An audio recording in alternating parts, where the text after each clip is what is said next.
In the name of the Father, and of the Son, and of the Holy Spirit. Amen. Tonight is our 26th class of the Orthodox Survival Course.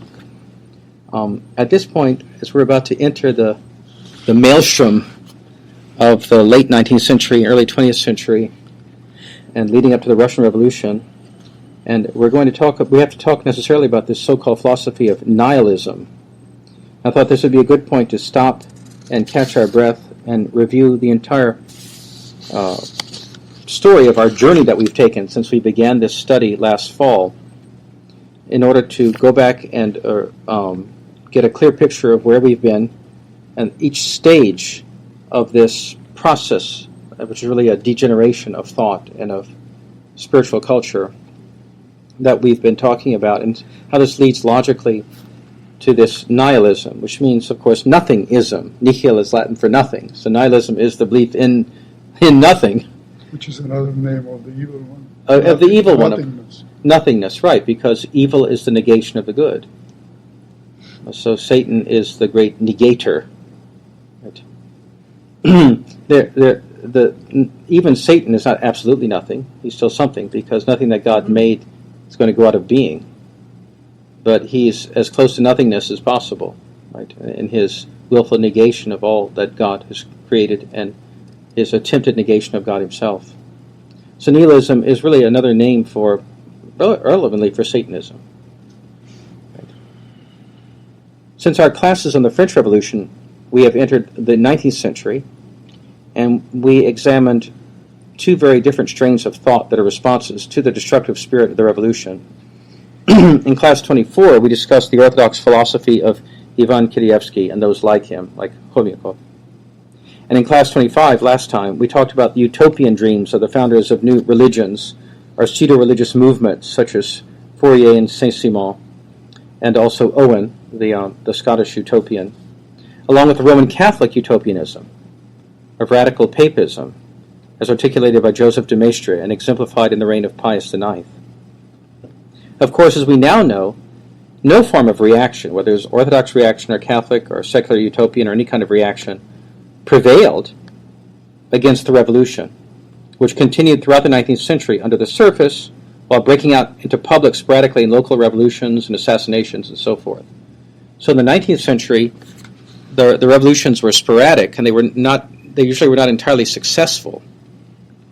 But the cauldron was bubbling, and the revolution with the secret societies, the secret committees, the plots, and the funding of all this was going on. And of course there were spectacular and horrible assassinations, such as the assassination of Tsar Alexander II. And assassinations of other important anti-Masonic figures, such as the president of Ecuador, Gabriel Moreno, a little-known figure in our circles, but at one time very famous in conservative Catholic circles. He dedicated his country. Of course, in the 19th century, the Latin American countries were rebelling against Spain and getting their freedom. And as in the Balkans, we had to struggle between whether we're going to have an Orthodox identity or a Masonic identity. In Latin America, there was a struggle between whether are they going to have a Catholic identity or a Masonic identity. And Gabriel Moreno y Garcia actually consecrated, of course he's a Catholic, said this concept of the Sacred Heart. In the Constitution that he authored, the first article was that he consecrated his country to the Sacred Heart of Jesus. So this, of course, we can disagree with the theology or the piety of the Sacred Heart devotion. But the point was that he was saying this is a Catholic country. And he was assassinated coming out of church one morning. But he knew that. He knew he was going to be assassinated, yes. Yes. The third time. Was it the third attempt? Yes. So of course they tried to assassinate Pius IX several times. The great Ioannis Kapodistrias, who was the pro-Orthodox leader of the early Greek kingdom, was assassinated also by the Masons. So 19th century is a period where the revolution goes on. It's just not as spectacular. It's not nationwide in any given nation as it was in France in the 1790s, but they're still making their preparations. They're still getting ready for the big move. So in the 19th century, it's breaking out sporadically into public and local revolutions, abortive revolutions, such as in 1848, the Commune in Paris, and so forth. But then it becomes a dominant world process in 1917 with the Bolshevik Revolution in Russia, and then the following years. And during the course of the 19th century, the thought associated with the revolution finally degenerated into its most logical form, its reductio ad absurdum, which is nihilism. Okay. It is the demonic power of nihilism, the ecstatic thrill. Remember, this is like a Dionysian ecstasy, an ecstatic thrill of extreme passion of destruction, right, that characterizes the nihilist, the anarchist. The ecstatic thrill of the pure will to power, expressed in the total rejection of rationality and morality, being completely unbound by reason or by morality. Right? And the uncontrolled destruction of all previous faith, all previous morals, all previous cultural achievement, which characterizes the movement of so-called progress in our age. So what they call progress is actually the destruction of everything previous, and they can't put anything worthy in its place. Which is destructive. It's the pseudo-creativity of destructiveness. Now we're going to take our time discussing nihilism. After this class, I plan to use 2 classes to discuss nihilism. Because nihilism is the terminus ad quem, the logical outcome, the final outcome, the reductio ad absurdum of the entire degeneration of Western thought that we've been examining since the Western Church's break with Holy Tradition in the Middle Ages. You might say it is the last stop on the bus line. Everybody gets off here. This is it. There's no further to go, right? It's where the bus goes off the cliff.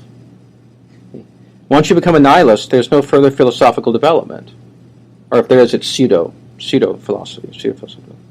Unless a philosophical development working backwards and rejecting nihilism and then working back into something that's real. But there's nothing further beyond nihilism in that direction, right? Only a free fall into the abyss of utter destruction. Our friend Father Seraphim Rose, when he was still a layman, planned to write a massive book, a magnum opus. I think he was going to call it The Kingdom of Man and the Kingdom of God, sort of an idea he borrowed from St. Augustine. Right? And he's going to write this book based on the research that later went into these lectures that we've been referring to, that the PDF that we've been referring to throughout our course. That those lectures, they're fruit of a lot of the research he had done earlier in his life, when he was a young layman, or even before his conversion, or before his formally becoming Orthodox, to write this book. So he never ended up writing the book, but he did finish one section of it. He organized and polished off one section of it, and that has been published as a small book in itself, and that is the section on nihilism. So we can read it online. I found actually 2 places online where it's been reproduced. And it's also available for sale in hard copy. And of course, I always encourage everyone to get the book, right? Both to support Orthodox publishers, and also because it's just nicer to read something in a book. It costs only $9. It's a little book, but it packs a lot of meaning. Right? So the full title of this short book by Father Seraphim is Nihilism, the Root of the Revolution of the Modern Age. And this is precisely right. This revolution that we're talking about is the rejection of logos, of ultimate meaning, and more specifically of the logos of God, who is one of the Holy Trinity, the Son of God. Right? The logos of God is the blueprint for all created reality. And this logos, moreover, became incarnate in a man, our Lord Jesus Christ. As the God-man, Jesus Christ reveals the origin and purpose of all things. He is the Alpha and the Omega, as he says to St. John the theologian in the Apocalypse. Right? When one rejects him, one rejects the meaning of everything. And thereby one's life becomes meaningless. Okay? But the energies of the man remain. Even after his life becomes meaningless, right, he still has his natural energies. He still wants to do something, right? And these energies inevitably express themselves. But when they're not guided by grace, but by passions and demons, they can only turn ultimately to destruction. And that doesn't mean every single non-Orthodox or every single non-Christian is a nihilist or goes into demonic modes of destruction. But whatever good is in people is in relation to the Logos. And when they consciously reject him, and when they consciously reject the meaning that he's put into the universe, then what happens is greater and greater alienation from God, and ultimately, finally, someone flips into this demonic mode of destruction. Okay. Same thing happens with children. If they don't have, they have the energy, Uh-huh. and if they don't have. Well, children have lots of energy and lots of potential. Yes. Yeah. So the potential destroys the sports. It's distorted. It's destroyed. It's directed towards bad things. Yeah. We see this now with young people on a massive scale. The revolution of our age is this destruction within one person made manifest on a global scale. See, so it's within every human being, and then it's made manifest on a global scale. The whole course of the history of the Western world, so-called, since the break with Orthodoxy, has been a gradual rejection of the Logos, rejection of the One who is the meaning of all things, who is the pattern for meaning, for unity, for purpose, the one who holds things all together, all things together. Bit by bit, as we've seen, at first slowly, but with stops and starts, with periods of progress and periods of reaction, or it wasn't a steady, unstoppable force, you might say. It went forward, it went backwards, and old traces remained of orthodoxy, old traces remained of the older way of thinking, and so forth. 2 steps ahead, 1 step back. Yeah, 2 steps ahead, 1 step back, right. But ultimately and inexorably, this process headed in the wrong direction, and the West progressed in its rejection of Logos. Simultaneously, however, it grew in worldly power and world dominance. So as they're rejecting meaning, as they're fragmenting, as they're losing the spiritual life on the inside, and then going to more and more fragmented ways of understanding reality, at the same time they're making tremendous steps in the ability to manipulate creation with technology, explore transportation technology, military technology, almost every kind of technology. And so the Western European nations arrive at a pinnacle of world dominance in the 19th century that had never been seen before, on a scale never seen before in the history of the world. See? The paroxysm, the orgy of suicide, of civilizational suicide we lived through in the 20th century, was a time when the bus went off the cliff. Once they reached this height, at the end of the 19th century, they reached this height of material power and a depth of spiritual impoverishment, so that proud tower they built on this foundation of spiritual emptiness could no longer stand, right? And fell into this orgy, this vortex of destruction that was the 20th century. There's nowhere further to go but in complete destruction. Okay. Today we are living after that destruction. I tell people all the time we're living after the end of the world. Okay. And the global elites, having openly proclaimed the total inversion of all values, they've openly proclaimed evil is good, good is evil, right? Their new morality, their new virtue is everything that was formerly called evil, and what they call evil is everything that was formerly called good. Okay? On the basis of this inversion of value, they're constructing their new normal of the post-human anti-culture. Okay? Only small pockets of those living according to the Logos survive. There's no longer a humane, much less a Christian civilization on the grand scale, on a large scale. Right? So to survive as one of these pockets, we have to constantly to grow both in our knowledge of the Logos, who is our Lord Jesus Christ, right? The submission of our minds to the mind of Christ, in order to be innocent as doves, to attain purity and holiness. But we also have to understand the enemy, at least to some extent. We don't want to keep trying to understand him. For a while it's not only dangerous, but it's boring to understand the enemy. But we also must understand him to a certain extent in order to be wise as serpents. Now, the philosophy of this enemy is what could be called nihilism. It's nihilism. Okay. Because an understanding of nihilism is so important to understand the spirit of the age that we live in, I want to take my time with it. Tonight we're going to review the entire journey we have taken so far, the entire journey of our course to this point, to remember how we got to where we are today, with today's reign of anti-culture of nihilism that we're living under. Okay? And in the following 2 classes, I want want to summarize Father Seraphim's explanation of nihilism from his book. And within this summary, we're going to spend the second class. The first class will go through Father Seraphim's summary, right? The second class to talk about Nietzsche and Dostoevsky. Okay, so Nietzsche is the preeminent spokesman, the philosopher most associated with the articulation of nihilism, and Dostoevsky is a prominent and an attractive spokesman for the Orthodox answer to nihilism. That doesn't mean that Dostoevsky was an Orthodox theologian. There are specific theological problems with Dostoevsky, but overall Dostoevsky is the great artist who portrayed nihilism so brilliantly in his novels, especially in The Demons, but also in Idiot, also in Crime and Punishment, also in Brothers Karamazov. Okay, and we're going to talk about those. I haven't read Demons in a long time. I've spent much more time in my life reading and rereading and studying The Idiot, which is actually my personal favorite, although Brothers Karamazov, of course, is the greatest. But there's also a portrayal, not as dominant an element in the story, but there is a very clear portrayal of nihilism in The Idiot. And in some of his notes, Dostoevsky even calls the leading nihilist, Hippolyte, the character Hippolyte. He calls him the central character of the book. Not Prince Mishkin, but actually Hippolyte. He says the hinge of the central character in the book. So even The Idiot was about the response to nihilism. And we'll talk about that. Okay.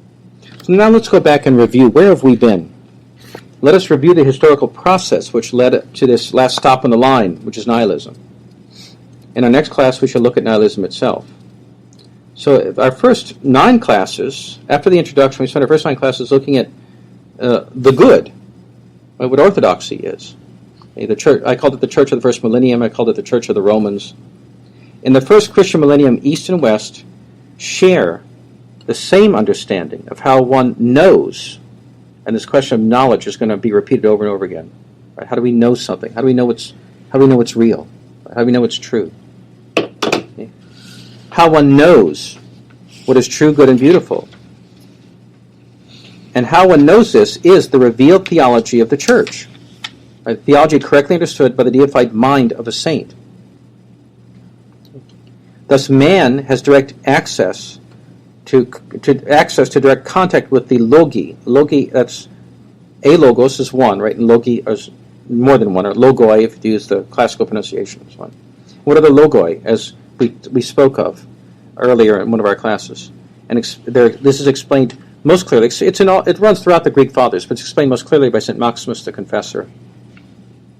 Which are the divine ideas in the realm of the uncreated energies. And these logoi are the patterns for created things. This is why we say in the Apolitikion, the Triptych of St. Basil the Great, that you have attained the understanding of creation, created things. Why? Because at the stage of theoria, which means vision, the saint sees the inner essences of things, understands the purpose of all creation. That doesn't mean that a monk in Manatos is a better scientist than a PhD at MIT. Okay? What it means is that the PhD at MIT is expert at the details, at the visible phenomena, right? But if he wants to understand the deeper meaning of what he's studying, he should go to the monk Manatos or the elder, or whatever, and he'll tell him reveal to him the inner essence and the connection of what he's studying to all things. Actually, this is what we need. We need Orthodox scientists, see, who reconnect their technical study, or the study of visible phenomena, or tangible, smellable, touchable, hearable, physical phenomena with ultimate meaning, with their connection in the mind of God. Okay? So thus man has access to the direct contact with the logi, the divine ideas in the realm of the uncreated energies, which are the patterns for created things. And they have a real existence. See? The monastic and ecclesiastical culture that's based on this fundamental grasp of reality. So there's the understanding of reality, the apprehension of what's real. Then on the basis of that, you build your life. You build your life on what you think or know is real. Right? People, individuals, families, communities, nations build their life on what they either know accurately or misperceive to be real. Okay? So the monastic and ecclesiastical culture that's based on this fundamental grasp of reality becomes the basis for the culture at large. So Christian culture actually is monastic culture. As Elder Zosima says famously in Brothers Karamazov, a monk is not a special sort of a man, but only what all men should be. Doesn't mean we all literally become monks, but it's the image of what a man is aiming for. See? Someone in constant mindfulness of God, someone in constant touch with the ultimate reality of all things. So this culture then is unified. It's a unified, not fragmented, but a focused, united, stable culture on every level, spiritual, intellectual, psychic, material.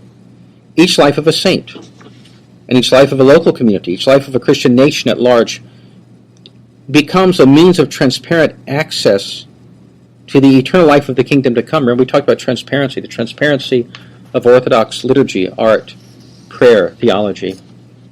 And the kingdom is always shining through. We talked about Sorokin's understanding of the ideational culture, where all the cultural manifestations are transparent windows to the ultimate reality. See? Now, so within this life, creativity, true creativity, takes place. Think Hagia Sophia. Think, the great Christian iconography, great Christian chant, and Christian thought, the writings of the Greek fathers, which are unsurpassed intellectually. Creativity, true creativity takes place. It is within strict boundaries. Okay? Life as a whole is characterized not by passion, by change. Remember, the philosophical, metaphysical meaning of passion is change, suffering change.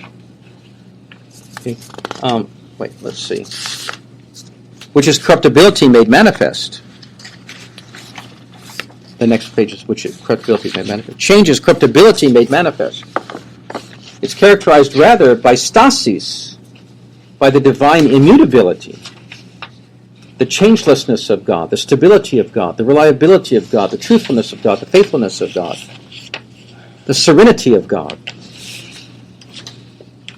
manifesting itself in the stability of the life of the soul, the life of the community, the life of the nation. So truly, Orthodox culture is characterized by an intense creativity, but within the bounds of stability, the stasis, that manifests the eternity of the kingdom to come. St. Isaac the Syrian famously says, Isikia, in Slavonic is Bismovia. Isikia, stillness, is the mystery of the age to come. See? And then and then on earth, a truly Orthodox home, parish, community, nation manifests the confidence and calmness, the serenity of this stillness. Because the focus is it's not a frenetic or neurotic focus on achievement and constant change and constant innovation, but on eternal verities, eternal truths. And then all true creativity takes place based on this, not on simply change for the sake of change. Because remember, ultimately change is another way of saying corruptibility. And corruptibility is not of the kingdom of God. It's of the fallen world. So after we discussed the Orthodox period of our culture, then we went on to the High Middle Ages.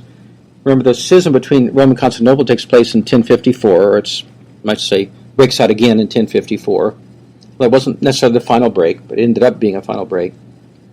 Then immediately after the 11th century, we have a great change in the 12th and 13th centuries. Remember the quote from Yves Congar, the Catholic writer, that Father Seraphim Rose quotes in the introduction to the Vita Patrum, where he says that the Western Christian of 1100 would not recognize the Church of 1200. So immediately after what this Roman Catholic writer is saying from his viewpoint is that immediately after the schism, drastic changes took place in the approach to theology, the approach to spiritual life, the approach to liturgy, and so forth within the Western Church. By departing from the Church, this is in classes 10 through 13. The first part was classes 1 through 9, and then in classes 10 through 13, we talked about the 12th and 13th centuries in the West. Orthodoxy remains the same. Now we're going to talk about what changed in the West. Classes 10 through 13.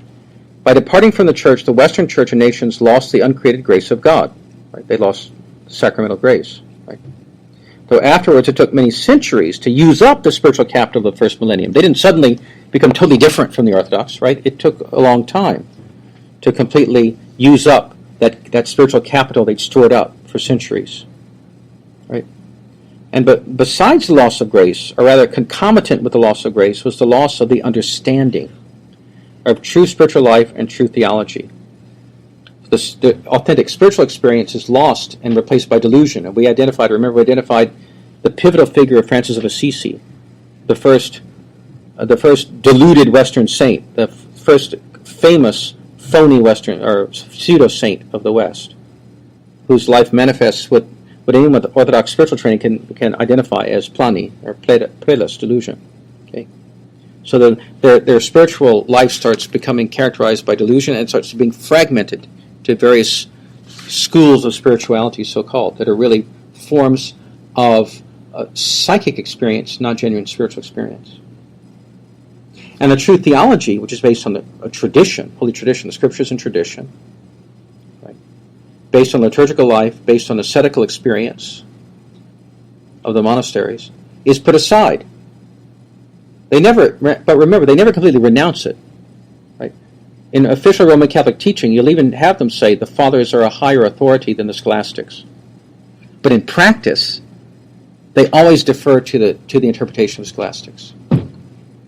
Thomas Aquinas is always deferred to, at least in the Catholic theology up till Vatican II. Now it's all hell's broken loose. They can say anything. They can believe anything from Maoism to I Ching or whatever. But in their official theology for centuries after Aquinas, they say officially they know that they're very, in some ways outwardly they're very conservative. They know they have to say on paper the fathers are a higher authority than Thomas Aquinas. But in practice, they always defer to Thomas Aquinas to interpret the fathers. Why was it so widespread? Why was it so widespread? It was not totally widespread until the centralization of the Counter-Reformation in the 16th century. See, in the 16th century, to regroup and fight Protestantism, the Council of Trent and then the reign of Pius V afterwards, they underwent a great process of very high centralization, where everything began to be concentrated in Rome, and whatever Rome said was the official explanation of everything had to be instantly accepted under obedience by the whole world. You see, so they kept developing, besides their scholastic theology, they kept developing this fanatical ideology of the power of the Pope. You see, which to the Orthodox mind is extremely strange. You see, but to them it's the essence of their faith. It's the essence of what Catholicism is. That's why the Pope could say anything. And ultimately, even though officially they say, well, the Pope just can't say anything, but in practice, again, wherever the Pope goes, they end up going. See. So a new direction, they put aside the old theology based on the fathers, based on the liturgical life and so forth, and they go into a new direction. They go into theology as an activity of the fallen reason. And remember, Aquinas says specifically the reason is not fallen, only the will is fallen. So they put too much trust in reason, and also they've lost the distinction between the nous, or the spiritual intellect, and the theania, the discursive intellect. They vaguely know there's a difference there. They have different words like intellectus and ratio, but they don't really accept. Ultimately, they don't accept the Greek fathers' very clear distinction between the spiritual intellect and the discursive intellect. And they put too much trust in their discursive intellect, and they use syllogistic methods. Now, Thomas, at first, all the classics conceived of this as simply a tool to defend the fathers from critique by pagan Aristotelians. But ultimately, they end up replacing the fathers by their own Aristotelianism. That's the great tragedy of it. So their theological writers use the old vocabulary of the Bible and the fathers, but now they use it differently. It's just grist for the mill of their fallen reason. They're taking the structure of the fathers and chopping it up and reforming it, right, using their own ideas, right. And so they make the gradual deformation of theology inevitable. And this is very important. The logoi, as explained by St. Maximus, apprehended by the nous, by the spiritual intellect, are put aside, or they never really were understood. And instead, the basis of knowledge is understood as the dianias, the discursive intellect, apprehension of the universals through abstraction. Remember, we talked about this in the class where we talked about, we explained what nominalism was, and that's the next thing we're going to talk about here, where the logoi really exist. They're in the realm of the divine energies. Okay? But the scholastic theology doesn't accept the distinction between the essence and the energies. God is absolutely simple.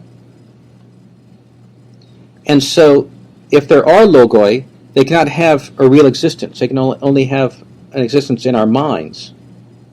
A distinction that we make, but that don't really exist. Because God is absolutely simple. In God, there are no real distinctions, from their point of view. Because they've substituted the real God of revelation, they've substituted a philosophical concept of an absolute monadic essence for the God of the Bible. They've adopted fundamentally a philosophical concept of God rather than the revealed God. And this is the great departure. They really gave up the God of revelation for the sake of this idea of the absolute divine simplicity. So it's really, in some ways, it's a return to some kind of Platonism,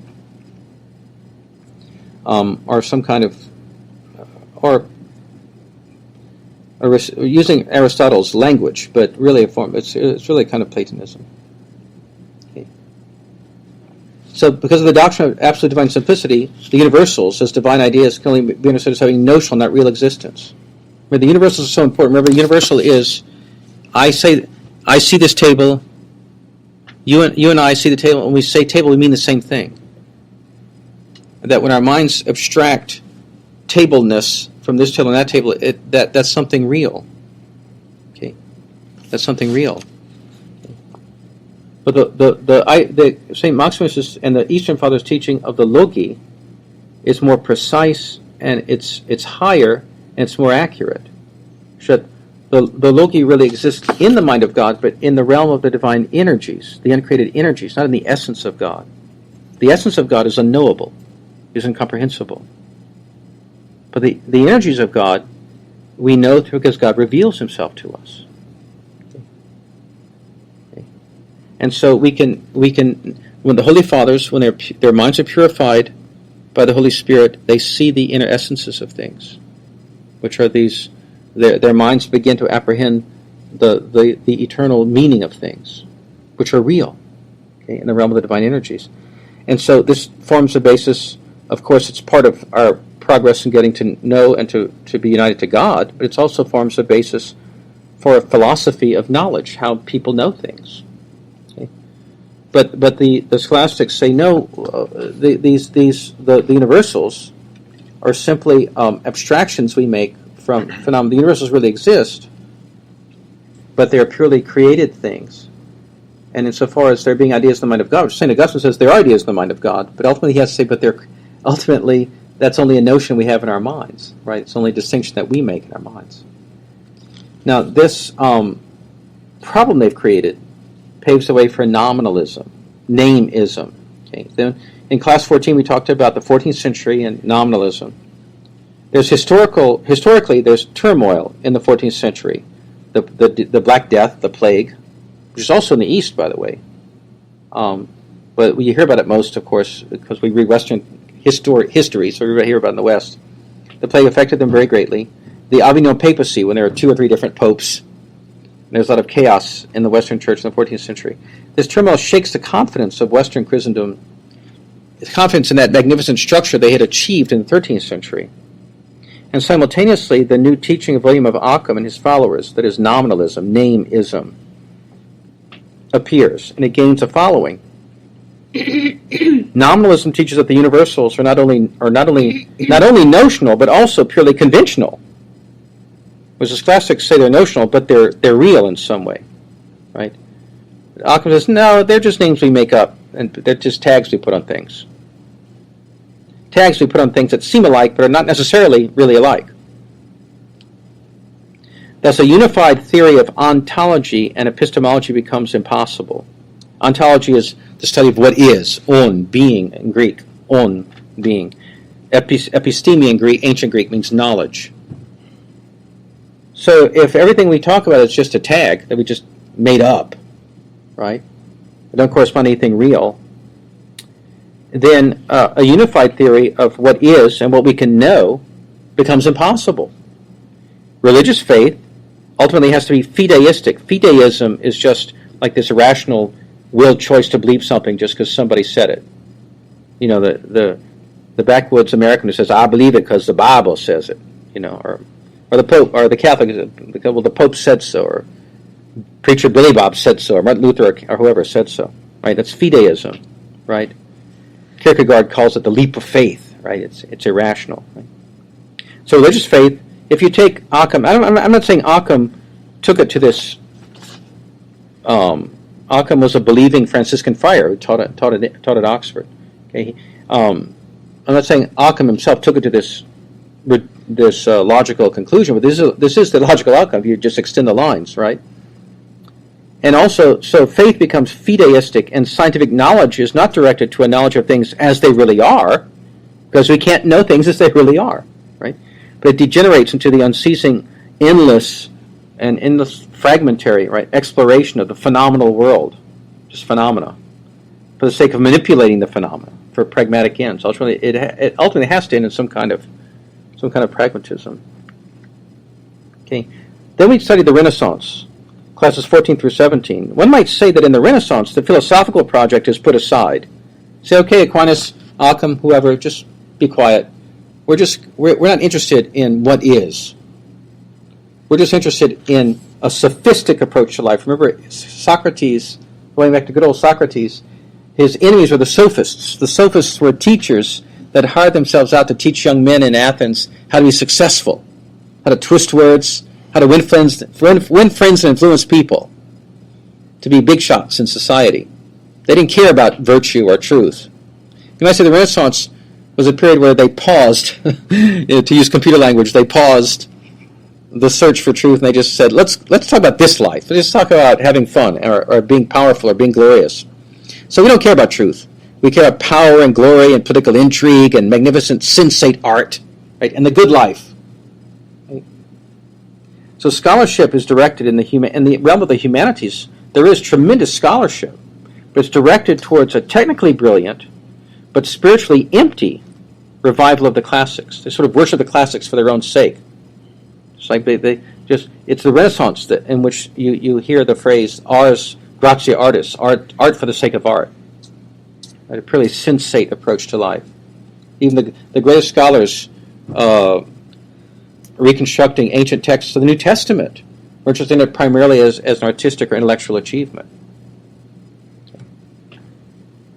In the physical and natural sciences, the occult philosophy expressed in Bacon's New Atlantis. Remember we went to talk about Francis Bacon and his Utopia, the New Atlantis, where he says there's a secret college of scientists and philosophers, and they're the covert power that runs the republic, and they only reveal to the political leaders what they want them to know and to do, right? But they have the hold on technological progress, but they're using it for their own ends to advance their power.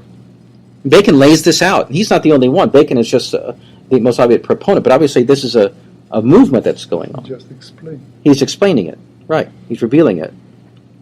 So this occult philosophy and now some occult movements in societies, right, start hijacking the scientific project, and they put it at the service of a power elite, to be used in order to dominate others. And remember, we also talked about the rise of the banks in the Renaissance, the enormous leveraging of power through lending money, through gaining wealth through usury. Now this is united with the power of technology to give previously unheard of power to a small group of people, to an oligarchy. Okay, so could a drift from orthodoxy now for several centuries the Western church, and of course the church is still there, the church is still the most visible institution in society. These people aren't walking around saying we're atheists. They're all baptized, practicing Western Christians of some kind. Right? So the church is there. The church has institutions, clergy, countless visible manifestations everywhere throughout the Western world, whether Catholic or Protestant. But it could have drifted from Orthodoxy now for several centuries. The Western Church splits now into countless ways. Outwardly, it splits in the Reformation, and it's sects. They're always splitting and forming new religions, So now there are thousands of, Protestant sects. But it also splits inwardly in the continuation of a process that began after the schism, which is the proliferation of numerous spiritualities, yet within the highly centralized papal church. So outwardly, the papal church becomes very centralized. In the Counter-Reformation, they centralize it tremendously. It's a tremendous achievement of the Roman Catholic Church, the papacy, to centralize this vast organization and effectively push back against Protestantism, which they did. But inwardly, they're still splitting into all these different spiritualities, further and further away from the ancient and the one correct patristic school of spiritual life. The Counter-Reformation brings tremendous outward order to the papal church. It was a tremendously stable organization. From the Council of Trent till Vatican II, it was an amazingly, a worldwide and amazingly, overwhelmingly organized and materially energetic organization. Right? But the Counter-Reformation does not return the Western Church to Orthodoxy. Why is that? Why they refused to? Because they knew. The people in charge were. Oh, I don't know how much they knew. If you're dedicated for centuries to a certain ideology, a certain way of doing theology, a certain understanding of what the church is, then and they just looked at the Easterners as backwards. Greeks. The Greeks, they're just backwards. They don't want to submit to the Pope because they're proud. Well, Greeks are proud. But but they didn't submit to the Pope because the Pope was wrong, right? They loved Orthodoxy, right? And also, it wasn't just Greeks. By the 16th century, it wasn't just Greeks. It was all kinds of various peoples were Orthodox, and they had imbibed the spirit of the early church. And they could see that this papacy is outwardly brilliant, but spiritually faulty and ultimately empty. So they don't return to orthodoxy. They don't restore and unify the inner life of the spirit. Right? Everything comes from the heart. Everything comes from the spirit. So you can have a brilliant outward manifestation, but ultimately it collapses because of the lack of the inner life. So a vast edifice is constructed on fragmented spiritual foundations, and the only the outward discipline and organization can keep it together. So what we saw in the 1960s, all John the 23rd and Paul VI had to do was push a button, and the whole thing fell down because there was no inner resistance. There was no true inner spiritual life. So there's no inner resistance. It's like the Orthodox ecumenists have to fight like mad to get the Orthodox people to accept things, right? But the Pope didn't. He just has to push a button, and everything goes, and it falls apart because they had this. The tremendous respect and love the Catholic people had for the organization and the discipline of the papacy. Isn't that because of the fallen spirit? The what? The fallen spirit. The fallen, yes. Because even if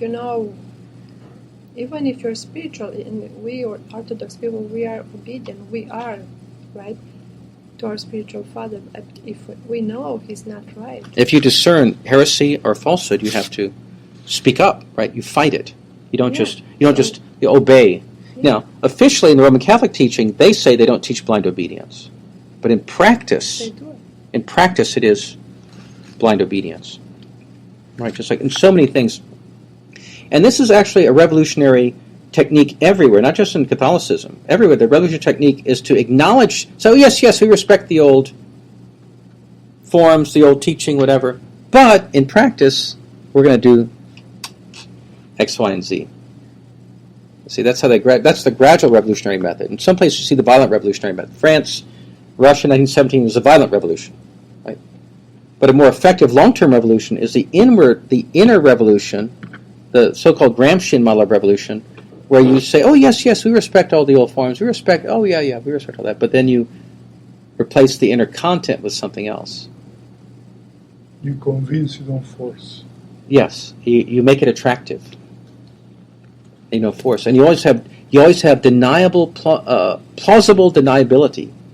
Plausible deniability means someone can say, I think they're doing something wrong, but I guess we could interpret what they're doing as something right. So let's give it the positive interpretation. And that's how they lead you down the path. Right? So in the Catholic domain, the Papist domain, there's a great centralized edifice, and the life in the societies is to a great extent dominated by the outward life of the Church, but it's on fragmented spiritual foundations. It's on empty spiritual foundations. In the Protestant nations, the apostasy is more obvious. Right? The secular domain becomes completely dominant.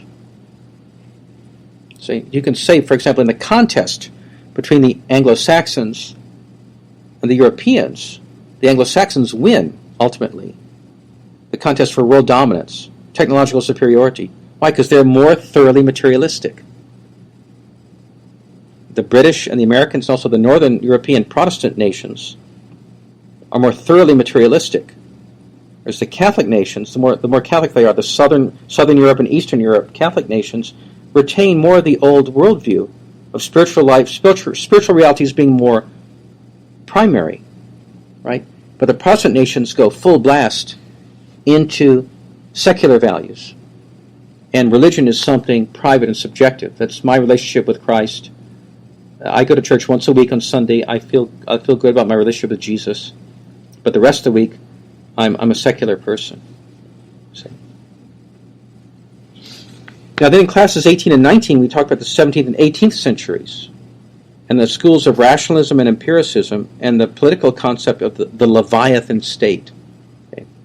So Descartes restarts the philosophical project. Kind of philosophy is put on hold for a while, whether Renaissance people are seeking glory and power and beautiful statues and things. But Descartes, around 1600, restarts the philosophical project. Remember, Descartes is a curious figure because he's claiming that he's going to a philosophy of pure reason, just his own mind. But remember how we talked about the fact that he only came to this realization after 3 dreams that he had. So this great edifice of rationalism starts out with 3 dreams, and where did those dreams come from? One can ask where those dreams came from to give Descartes the idea that cogito ergo sum, I think, therefore I am. And the idea that he says, get rid of all previous tradition, all previous ideas, whether the Bible or the Fathers or the philosophers or national tradition or any kind of previous ideas, and you have to have a true philosophy, you start only with your own mind. And he builds a whole, and he's a brilliant man, so he's able to build an entire edifice on this, right? So this is the school of rationalism, right? Reason, it has all the answers, and philosophers in this school are from the continent. They include Spinoza, the Jew. He was a Jew who lived in the Netherlands, and Leibniz. They're seeking a foundation for true knowledge, and they locate the foundation of true knowledge in the mind, the human mind. Okay. Their British counterparts are called empiricists, such as Locke, Berkeley, and Hume. And they locate the foundation for true knowledge in sense experience, empiria. So rationalism is from the Latin ratio, reason, and empiricism is from the Greek empiria, experience, sense experience. Right? This whole process, this argument, they're going back and forth. You can almost see them shooting their darts at each other across the English Channel. Mind, no, senses, no, mind, no, the senses. But finally, Hume demolishes the rationalists. And he brings the philosophical effort into the realm of complete skepticism. Hume says, ultimately, all we can know are individual, discrete sense experiences. And he proves that he uses brilliant argumentation to demolish, really, the rationalists. Okay.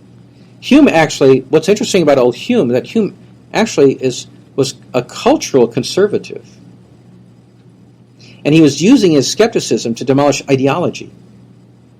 He feared the dangers of ideology based on the misuse of reason. So actually, to secular conservatives, Hume is kind of a hero. But actually, what he's really doing, though, is saying that we can't know anything. Just go by tradition, go by habit and national tradition, and have a nice life, and don't think about these things. Because you can't know. You really can't know ultimate things. That's what Hume is saying. Okay. Kant, after Hume, Kant tries to rescue knowledge from skepticism. Remember, skepticism is the teaching that we can't know anything. Right? So Kant tries to rescue knowledge from skepticism, but he posits two separate ontological realms. The noumenal, the really, really real, it's from the Latin numen, meaning a spirit, or an invisible thing, or a ghost, right? The really real, which is inaccessible, and the phenomenal, just the phenomena, right?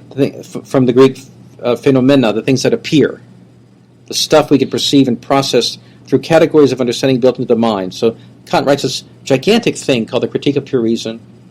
He posits these two realms. He discusses certain categories, the categories of understanding. I forget how many there were. I think there were 12 categories of understanding in the mind. And the mind processes phenomena and comes up with a reality, but it is still a fabricated reality that's only in the mind. Okay? So knowledge as such remains subjective, which means that in the moral realm, in the realm of human action, the moral realm, there's no effective bar to irrationalism. Now, Kant writes another book about moral philosophy where he just says, well, do your duty. But he really can't say where duty comes from. Well, who says it's your duty? Right? He can't really, he can't arrive at that, because he's separated from God's revelation and even from the natural philosophy of the ancients. Okay. There's no bar to irrationalism. And irrationalism, letting go of the mind, letting the will follow the passions, is the mark of revolution. Right? So Kant is really a failed project. Hobbes and Locke, now going back to the 17th century, Hobbes and Locke in political science formulate a basis for an all-powerful state apparatus. Hobbes' masterpiece, or magnum opus, was the Leviathan. He's describing an all-encompassing totalitarian state. Okay, that's going to use scientific method to control all the aspects of life. Okay. So gradually, national and local traditions, the church, the family, are being destroyed, and they're replacing it with the all-powerful state as a substitute for organic community. Now, a little note I put here is that one sees here how, as the inner life of man atrophies, shrivels up, gets paralyzed, shrinks, okay, greater and greater outward technique is needed to prevent chaos, to control people. Right? So the more you don't have inner life, Isocrates, ancient Greek philosopher, said, where morality decreases, laws multiply. We see that today, and people say, "Oh, he's a great congressman. He sponsored 200 laws." Which should be the opposite. Oh, this is horrible. Why do we need 200 laws? See? Covers the vacuum. To cover the vacuum, right? To control people because they're out of control. Right? Then we went on to the 18th century and the French Revolution. So ironically, in the very same period where Hume, who dies in 1776, that remarkable year of 1776, in the same period that Hume is demonstrating that autonomous reason as such cannot give true knowledge. Reason by itself cannot give true knowledge. Okay? But on the other side of the English Channel, the French philosophes, the encyclopedists, remember we discussed those people, Voltaire and Diderot and all those people. Okay? They're preaching the absolute reign of reason. Reason we have to get rid of the church, get rid of the king, we get rid of tradition, get rid of the family. We're going to create a whole new way of living based on reason. Okay? The rejection of church and tradition, the overthrow of the monarchy, the overthrow of traditional authority, the overthrow of all local customs and traditions, right? In favor of Republican institutions created out of thin air by the brains of the brilliant rationalists. They're going to use reason. They're going to create everything. But this exaltation of reason, essentially empty, as Hume demonstrates, right, is ridiculous. Right? It covers a darker, opposite reality. They talk about reason, but the power of this revolution lies not in reason, but the opposite of reason, the demonic lust for destruction, irrationalism, the reign of the passions, the will to power. That's what's really going on in the revolution. The whole chit-chat out reason was just a cover. What's really going on is irrationality, the Dionysian urge to a satanic ecstasy, the will to power, to destruction, orgy of the passions. True reason had been left behind by the West long before, right? It started. They left behind true reason when they went into that whole scholastic mode, right? So they were not in touch with true reason, okay? And the impoverished and graceless and misled, fallen intellects of the philosophers and policymakers cannot possibly hope to guide or control or stop the irrational tide of revolution, which is instigated by secret societies, acting upon demonic instructions, using profoundly immoral methods, and which brings about in less than a decade, in the 1790s, the bloody, chaotic destruction of an ancient, renowned, admired Christian society. It's really hard to overestimate the importance of the French Revolution and how important it is to study it. So we talked about important sources, the Abbé Baruel, Nesta Webster, and these sources to study the French Revolution. There's nothing new. Yes, and these methods now are going to keep being reused. Then we did a class on Napoleon. Napoleon brings to the table nothing new. No new ideas here with Napoleon. But he's the great organizer and military leader who packages the product of revolution. He makes it something that's going to be put to work now. In the 1790s, they create all this chaos, and Napoleon comes on the scene and says, okay, I believe in the revolution. Revolution is great, but we've got to pull this chaos together, and we're going to create a unified France based on revolutionary concepts, secular concepts, and we're going to export it by means of military conquest, and we're going to conquer Europe, and that's going to be a springboard to creating a world republic. Okay? So Napoleon was rightly regarded as a type of the Antichrist. He puts into action the philosophy of the Leviathan state, but our old friend Hobbes and Locke gave us, right? And he creates the first openly secular state in the world. Okay, the French Republic is the first state, not only in Christendom, but anywhere in the world, to say this is an openly secular, godless state based on the principles of revolution. The Roman Church in France is tamed, it's reduced. Remember, he signs a concordat with, I think it's Pope Pius VII. And they tame and reduce the church to just one among various competing, not the guide and influence of all life, but just one among competing influences in life. And from then on, the story of France is the struggle between the Masonic element and the Catholic element. And ultimately, of course, the Catholic element loses. It loses pretty significantly during the Dreyfus Affair in the 1890s. It loses finally in the Cultural Revolution of the 1960s. So with the creation of the French Republic, the modern, truly secular age has begun in earnest. And then, more recently, we've studied the 19th century reaction to the Revolution, with Alexander I, the Congress of Vienna. Though Alexander I and his allies defeat Napoleon, right, in 1814. And the Congress of Vienna restores the outward balance of Europe in 1815, 1816. And it props up the Christian monarchies, the ideas, and the actual mechanism, the movement of revolution, all those mechanisms, the secret societies, the committees, the anarchistic projects, the funding from the bankers and so forth, this goes right on. But it goes somewhat underground, or not so underground, and it keeps resurfacing. Outwardly, Christendom is given a 100-year lease on life. From the Congress of Vienna to the Bolshevik Revolution is about 100 years. Okay. There is a religious revival of sorts. The 19th century is much more religious than the 18th century. You see a revival of religious life everywhere. We had our Orthodox revival, of course, the true revival, based on the Holy Fathers, and the movement that followed Paisi Velichkovsky, revival of hesychasm and so forth. But even in the Western Church, you see a revival of sorts, a greater interest in religion, right, in the 19th century. But in the West, this interest is inherently powerless because it's laid on heretical foundations, right?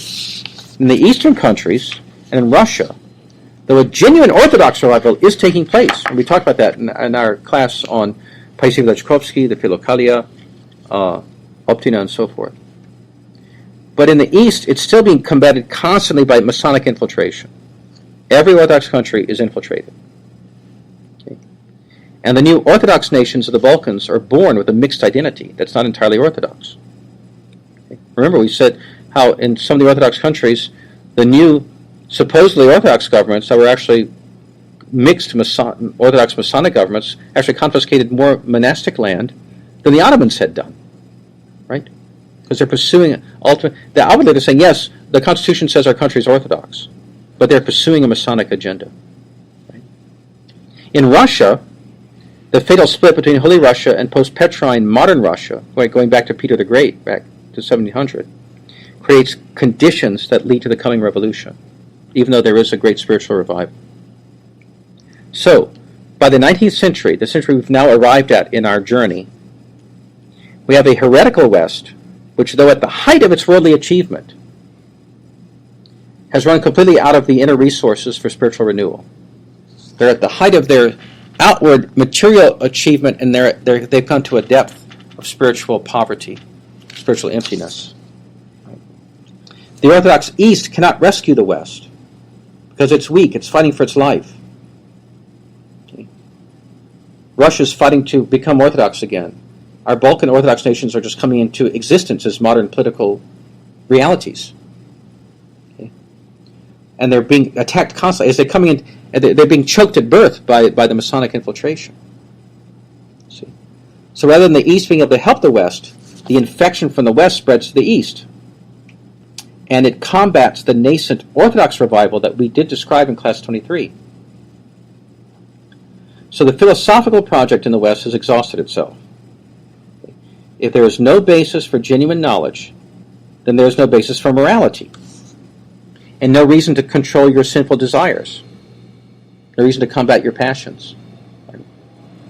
Only one force now remains to propel human action, and that's the will to power, which can take either the form of unlimited pursuit of the domination of others or suicide, or both.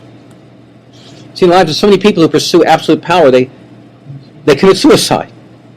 Or they commit at least psychic suicide, if not actual physical suicide. Right? Or whole nations can commit suicide. Okay? If not literal, not physically, not literally, but religiously, culturally, and so forth. So the inner content of this kind of life, the life dominated by the will simply to power, the will to gratify the passions, right? The inner content is simply demonism, right? Often in the form of direct occult worship. The leading elites, going back centuries, are involved in direct occult activity, right?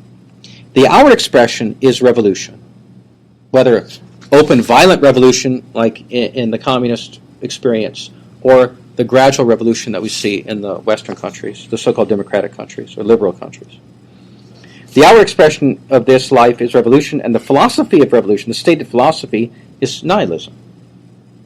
So in our next class, we will try to summarize the main insights Father Seraphim offers in his book, Nihilism, the root of the revolution of the modern age.